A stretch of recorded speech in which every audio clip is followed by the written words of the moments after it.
We also use several methods of tracking temperature. So this is a compost thermometer.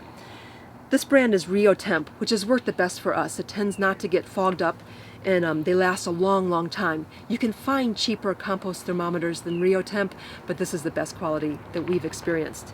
A compost thermometer has this long stem here, so you can push it way down into the middle of the pile and really see what's cooking in the middle, see what your temperatures are. And you can monitor that and watch it. A well-built compost pile will start off very cold on the first day, and then every single day you should see the temperature increase until it maxes out. Usually it's going to max out somewhere between 140 to 160. On a smaller pile, it might actually not get past maybe 130. But we're aiming for that 140 to 160 degree range. At some point then it will start to drop back down again. In our case, with this pile, it dropped down to 120 and stayed steady from there. So that's how we measure the temperature on the inside of the pile. Then there's other methods of measuring the temperature on top of the pile where the seedlings actually are, or the air temperature. So this is a little device called a sensor push. There's a whole range of products that are available. This is the only one that I've used, and I can say that it has worked very well for us.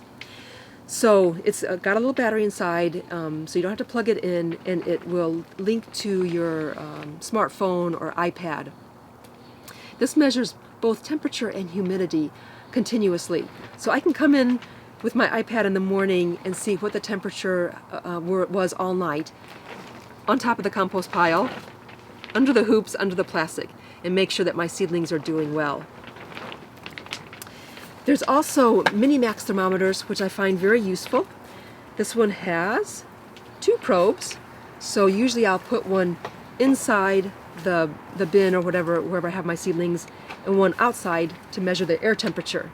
And then I can see what the differential is and how well my system is working. This one is Taylor, and it's really nifty in that it will show you the maximum and the minimum temperature for the last 5 days.